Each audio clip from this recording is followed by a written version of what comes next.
एक IAS officer अपनी सहेली की शादी में जा रही थी। उसने आम लड़की की तरह कपड़े पहने हुए थे, ना कोई सरकारी गाड़ी ना कोई सुरक्षा, बस एक आम लड़की की तरह मोटरसाइकिल चला रही थी। जब वह रणनगर शहर के पास पहुंची तो आगे एक पुलिस चेक पोस्ट दिखाई दिया। वहां 3-4 पुलिसकर्मी चेक पोस्ट के बाहर सड़क पर खड़े थे। उनके बीच में इंस्पेक्टर रुद्रभान सिंह अपनी वर्दी में खड़ा था। उसने हाथ में लाठी उठाकर लड़की को रुकने का इशारा किया। लड़की ने मोटरसाइकिल सड़क से किनारे लगाई और खड़ी हो गई। इंस्पेक्टर ने सख्त आवाज में पूछा, कहां जा रही हो? लड़की ने बहुत शांत स्वर में जवाब दिया, एक सहेली की शादी है, वहीं जा रही हूं। इंस्पेक्टर रुद्रभान सिंह ने उसे सिर से पांव तक देखा। वो 28 साल की एक खूबसूरत महिला थी। नाम था प्रिया शर्मा। फिर वो हंसते हुए बोला, अच्छा, सहेली की शादी में खाना खाने जा रही हो, लेकिन हेलमेट क्या तुम्हारे बाप ने पहनना है? क्यों नहीं पहना? और ये बाइक भी बहुत तेज चला रही थी। चलो अब चालान कटेगा। ऐसा कहते हुए उसने चालान की पर्ची निकालनी शुरू कर दी। प्रिया समझ चुकी थी कि उसकी नीयत ठीक नहीं है और ये सब एक बहाना है। उसने कहा, सर, मैंने कोई कानून नहीं तोड़ा है। ओ मैडम, हमें कानून मत सिखाओ, रुद्रभान सिंह झल्ला कर बोला। उसने पास खड़े एक कांस्टेबल की तरफ देखा, फिर प्रिया की ओर मुड़कर कहा, इसे सबक सिखाना होगा। अचानक इंस्पेक्टर ने जोर से एक थप्पड़ मारा प्रिया के गाल पर। बहुत सवाल कर रही है, जब पुलिस कुछ कहे तो चुपचाप मान लेना चाहिए। प्रिया का सिर एक पल के लिए घूम गया, लेकिन उसने खुद को संभाल लिया। उसकी आंखों में गुस्सा साफ झलक रहा था। इंस्पेक्टर हंसते हुए बोला, अब भी इसकी आंखों में घमंड है। ऐसे कितनों को ठीक कर चुका हूं, इसे अच्छी तरह से सबक सिखाना होगा। एक कांस्टेबल आगे आया और बोला, सर, इसे थाने ले चलते हैं, वहीं इसका इलाज होगा, तब समझेगी कि पुलिस से कैसे बात की जाती है। फिर एक और कांस्टेबल ने प्रिया का हाथ पकड़कर खींचते हुए कहा, चलो गाड़ी में बैठो। प्रिया ने झटके से अपना हाथ छुड़ाया और गुस्से में बोली, हाथ लगाने की कोशिश मत करना, वरना अंजाम अच्छा नहीं होगा। इंस्पेक्टर और भड़क गया। उसने एक और कांस्टेबल से कहा, देखो इसका घमंड। कांस्टेबल आगे बढ़ा, प्रिया का बाल पकड़कर उसे खींचने लगा। प्रिया दर्द से कराह उठी। फिर भी उसने अब तक अपनी असली पहचान नहीं बताई थी। वह देखना चाहती थी कि यह लोग कितनी नीचता तक जा सकते हैं। इसी बीच एक पुलिसकर्मी ने गुस्से में उसकी बाइक पर लाठी मार दी और ऊंची आवाज में बोला, बड़ी आई साधु बनने वाली, अब तुझे खिलौना बनाकर खेलेंगे। प्रिया अब अच्छे से समझ चुकी थी कि उसके साथ क्या होने वाला है और यह लोग कितना नीचे गिर सकते हैं। इंस्पेक्टर की आंखों में गुस्सा भरा था।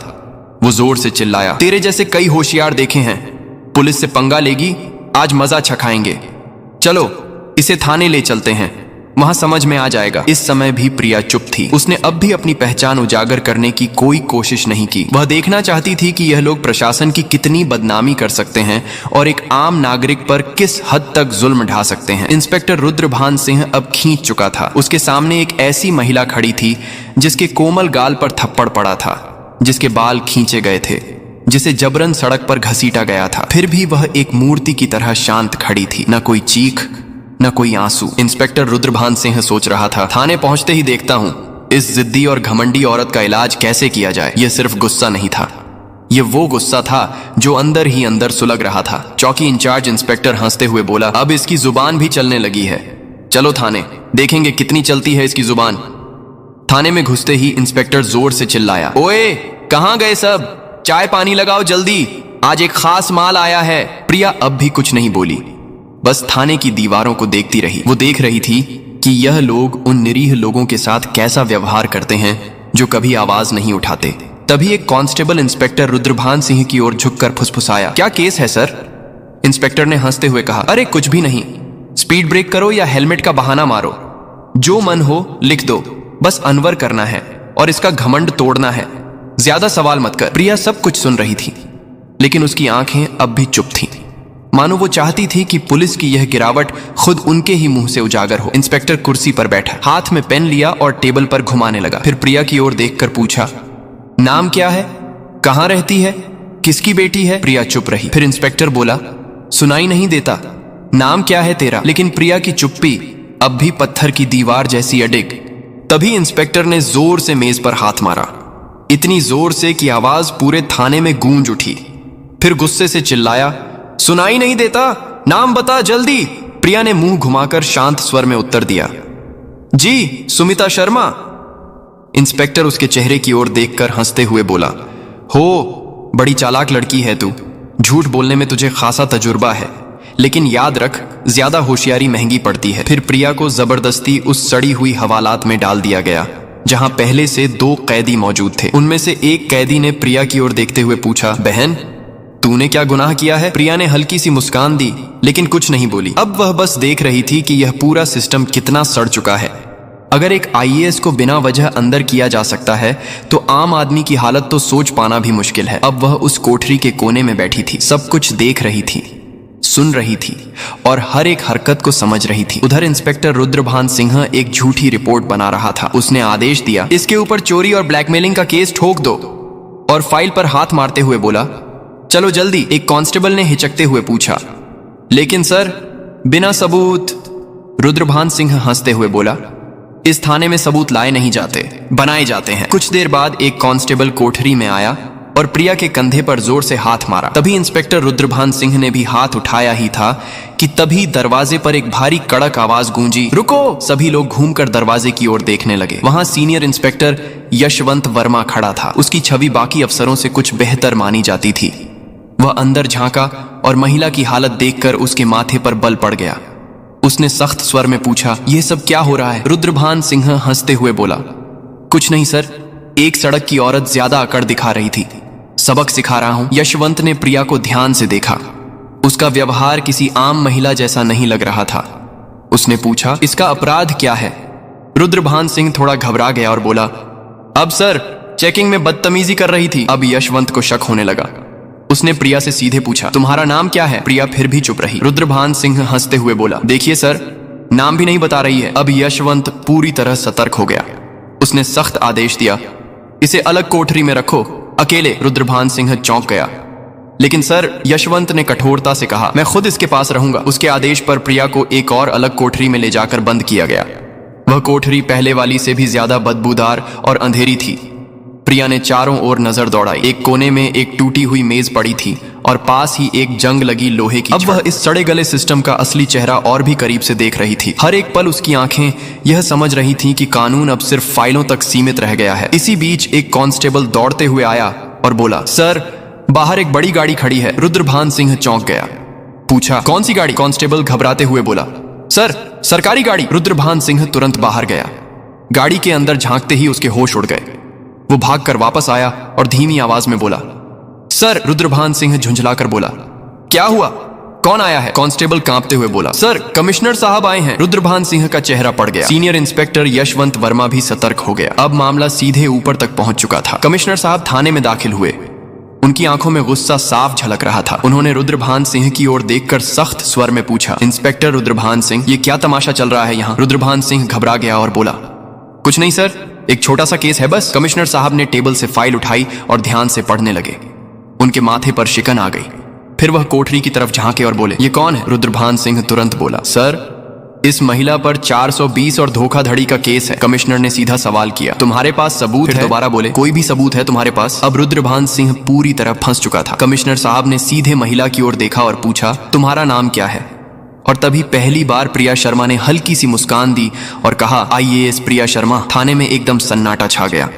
हर चेहरा पीला पड़ गया। रुद्रभान सिंह के हाथ पांव कांपने लगे। बाकी सभी कांस्टेबल हैरान होकर एक दूसरे की ओर देखने लगे। रुद्रभान सिंह के पैरों तले जमीन खिसक गई। जिस महिला को वह एक मामूली अपराधी समझ रहा था, वह थी वही अधिकारी जो पूरे जिले की प्रशासनिक व्यवस्था संभालती थी। वह कोई आम औरत नहीं थी, वह थी स्वयं आईएएस प्रिया शर्मा। जिस महिला को सड़क पर घसीटा गया था, जिसके बाल खींचे गए थे, जिसे थप्पड़ मारा गया था, जब यह सच्चाई सबके सामने आई, पूरे थाने में हड़कंप मच गया। सभी कांस्टेबल्स स्तब्ध हो गए। कमिश्नर साहब ने तेज गुस्से से भरी नजर से इंस्पेक्टर रुद्रभान सिंह की ओर देखा और गरजते हुए बोले, रुद्रभान सिंह, तुझमें इतनी हिम्मत आई कैसे कि तू एक सीनियर ऑफिसर पर झूठा आरोप लगाने की जरूरत कर बैठा? रुद्रभान सिंह कुछ बोलने की कोशिश कर ही रहा था कि तभी पास में खड़े सीनियर इंस्पेक्टर यशवंत वर्मा जोर से बोले, सर मैंने पहले ही कहा था कि यहाँ कुछ ना कुछ गड़बड़ है। अब रुद्रभान सिंह पूरी तरह अकेला पड़ चुका था। तभी पहली बार प्रिया शर्मा ने अपनी शांत लेकिन दृढ़ आवाज में सीधा फैसला सुना दिया, रुद्रभान सिंह, अब तेरी नौकरी गई, तेरा सस्पेंशन पक्का और तेरे खिलाफ अब केस भी चलेगा। ये सुनते ही रुद्रभान सिंह का चेहरा जैसे सफेद पड़ गया, सांस अटकने लगी। बाकी पुलिसकर्मी भी उससे नजरें चुराने लगे। यशवंत वर्मा ने तुरंत आदेश दिया, हवलदार साहब इसे पकड़ो। और लॉकअप में डालो। लेकिन तभी रुद्रभान सिंह ने अपनी जेब से एक मुड़ा हुआ कागज निकाला और मुस्कुराते हुए बोला, रुको मैडम, ये पहले देख लो, फिर जो करना हो कर लेना। उसने कागज आगे बढ़ाया।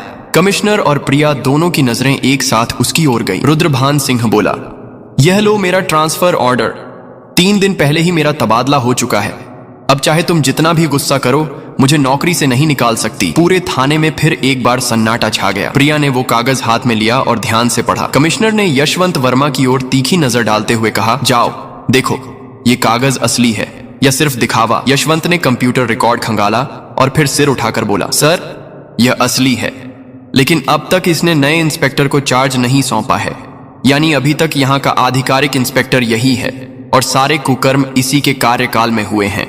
अब इसे कोई नहीं बचा सकता। प्रिया शर्मा ने रुद्रभान सिंह की आंखों में आंखें डालकर कहा, अब तेरा नया ठिकाना वहीं होगा जहां तू दूसरों को डाला करता था। कमिश्नर ने भी सिर हिलाकर उसकी बात पर अपनी मोहर लगा दी। जैसे ही 2 कांस्टेबल उसे पकड़ने आगे बढ़े, रुद्रभान सिंह फिर से चाल चल गया और जोर से बोला, रुको मैडम, मैडम मैं अकेला नहीं हूं। क्या आपको लगता है कि सारा दोष सिर्फ मेरा है? फिर वह थाने के बाकी पुलिस वालों की ओर इशारा करते हुए बोला, ये सब मेरे साथ थे, ऊपर तक सब शामिल है। इतना कहते ही कुछ पुलिस कर्मियों के चेहरों का रंग उड़ गया। सीनियर इंस्पेक्टर यशवंत वर्मा हालात को भांपकर एक एक करके सभी की ओर शक की नजरों से देखने लगे। प्रिया शर्मा ने शांत लेकिन दृढ़ स्वर में कमिश्नर की ओर देखते हुए कहा, अब इस पूरे थाने को साफ करना होगा, कोई नहीं बचेगा। कमिश्नर ने भी सिर हिलाते हुए कहा, जो हुक्म मैडम, अब एक एक करके सबका हिसाब लिया जाएगा। ये बात मुंह से निकलते ही थाने के भीतर बिजली सी गिर गई। थाने के बाहर कुछ पत्रकार पहले से खड़े थे। उन्हें पहले से ही शक था कि थाने के अंदर कोई बड़ा घोटाला चल रहा है। जैसे ही उन्हें खबर मिली कि पूरा थाना लाइन हाजिर किया गया है, उन्होंने तुरंत मोबाइल से ब्रेकिंग न्यूज वायरल करना शुरू कर दिया। उसी वक्त एक चमचमाती गाड़ी थाने के सामने आकर रुकी। दरवाजा खुला और स्वयं एसपी साहब बाहर आए। चारों ओर नजर दौड़ाई। हर चेहरे पर हवाइयां उड़ रही थीं। थाने के सारे अफसर एक तरफ चुपचाप खड़े थे। एसपी साहब ने तीखे स्वर में पूछा, यहां कब से तमाशा चल रहा है?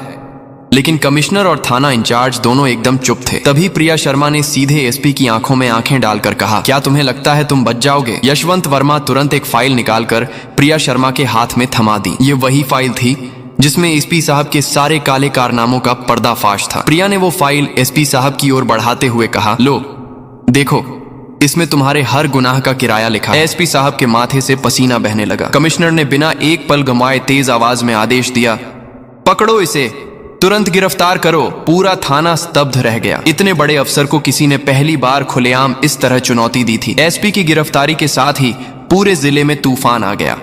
मामला दिल्ली तक पहुंच गया।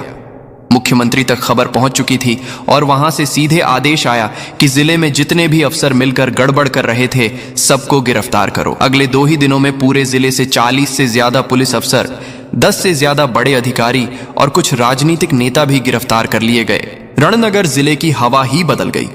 अब चारों तरफ सिर्फ एक ही नाम था, आईएएस प्रिया शर्मा। उनकी ईमानदारी और साहस की चर्चा हर जुबान पर थी। वह महिला जिसने पूरे सड़े गले सिस्टम को हिलाकर रख दिया था। अब प्रशासन में एक नई गति, एक नई सोच और सबसे अहम एक नया डर आ गया था। अब कोई भी यह नहीं कह सकता था मुझे कुछ नहीं होगा। प्रिया शर्मा का काम पूरा हो चुका था। उन्होंने साबित कर दिया था कि अगर मन साफ हो, नीयत सच्ची हो तो पूरा देश भी सुधारा जा सकता है। अगर आपने वीडियो को यहां तक देखा है तो प्लीज एक लाइक जरूर करें और चैनल को सब्सक्राइब करके हमारा साथ दें।